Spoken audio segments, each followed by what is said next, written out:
कैकेयी को भवन में राम के राजतिलक का शुभ समाचार अयोध्या के घर घर में पहुंच गया।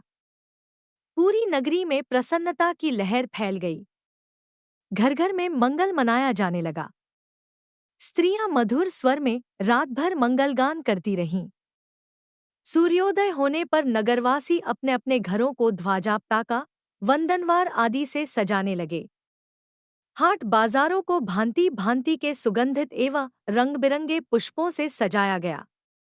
गवैये, नट, नर्तक आदि अपने आश्चर्यजनक करतब दिखाकर नगरवासियों का मनोरंजन करने लगे। स्थान स्थान में कदली स्तंभों के द्वार बनाए गए। ऐसा प्रतीत होने लगा कि अयोध्या नगरी नववधू के समान श्रृंगार कर राम के रूप में वर के आगमन की प्रतीक्षा कर रही है।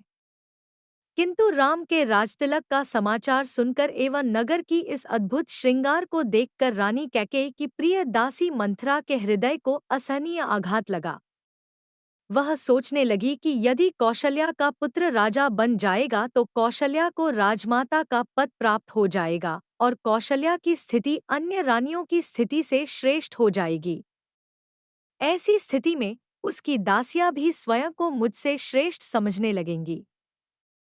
वर्तमान में कैकेयी राजा की सर्वाधिक प्रिय रानी है और इसी कारण से महारानी कैकेयी का ही राजमहल पर शासन चलता है। कैकेयी की दासी होने का श्रेय प्राप्त होने के कारण राजप्रासाद की अन्य दासियां मेरा सम्मान करती हैं।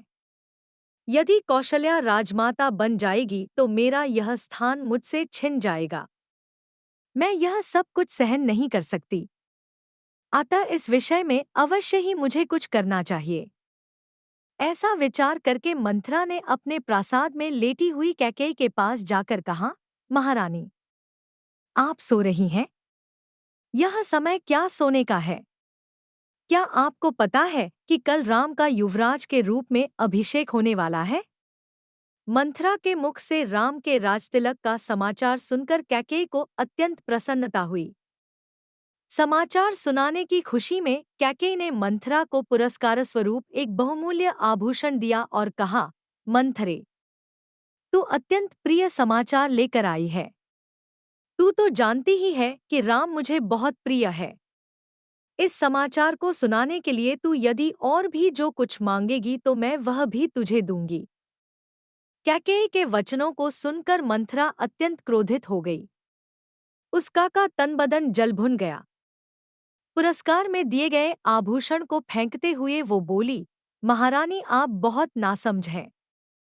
स्मरण रखिए कि सौत का बेटा शत्रु के जैसा होता है। राम का अभिषेक होने पर कौशल्या को राजमाता का पद मिल जाएगा और आपकी पदवी उसकी दासी के जैसी हो जाएगी।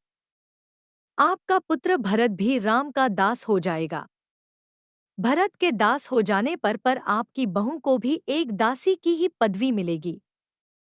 यह सुनकर कैकेयी ने कहा, मंथरा, राम महाराज के ज्येष्ठ पुत्र हैं और प्रजा में अत्यंत लोकप्रिय हैं।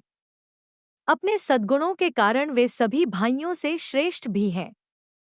राम और भरत भी एक दूसरे को भिन्न नहीं मानते क्योंकि उनके बीच अत्यधिक प्रेम है।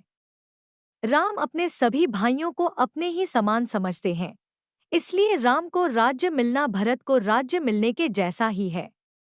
यह सब सुनकर मंथरा और भी दुखी हो गई। वह बोली, किंतु महारानी, आप यह नहीं समझ रही हैं कि राम के बाद राम के पुत्र को ही अयोध्या का राज सिंहासन प्राप्त होगा तथा भरत को राज परंपरा से अलग होना पड़ जाएगा। यह भी हो सकता है कि राज्य मिल जाने पर राम भरत को राज्य से निर्वासित कर दें या यमलोक ही भेज दें। अपने पुत्र के अनिष्ट की आशंका की बात सुनकर कैकेयी का हृदय विचलित हो उठा। उसने मंथरा से पूछा, ऐसी स्थिति में मुझे क्या करना चाहिए? मंथरा ने उत्तर दिया, आपको स्मरण होगा कि एक बार देवासुर संग्राम के समय महाराज दशरथ आपको साथ लेकर युद्ध में इंद्र की सहायता करने के लिए गए थे। उस युद्ध में असुरों के अस्त्र शस्त्रों से महाराज दशरथ का शरीर जर्जर हो गया था और वे मूर्छित हो गए थे। उस समय सारथी बनकर आपने उनकी रक्षा की थी। आपकी उस सेवा के बदले में उन्होंने आपको दो वरदान प्रदान किया था जिसे कि आपने आज तक नहीं मांगा है। अब आप एक वर से भरत का राज्याभिषेक और दूसरे वर से राम के लिए 14 वर्ष तक का वनवास मांग कर अपना मनोरथ सिद्ध कर लीजिए। शीघ्रातिशीघ्र आप मलिन वस्त्र धारण कर कोप भवन में चले जाइए। महाराज आपको बहुत अधिक चाहते हैं, इसलिए वे अवश्य ही आपको मनाने का प्रयत्न करेंगे और आपके द्वारा मांगने पर उन दोनों वरों को देने के लिए तैयार हो जाएंगे। किंतु स्मरण रखें कि वर मांगने के पूर्व उनसे वचन अवश्य ले लें, जिससे कि वे उन वरदानों को देने के लिए बाध्य हो जाएं।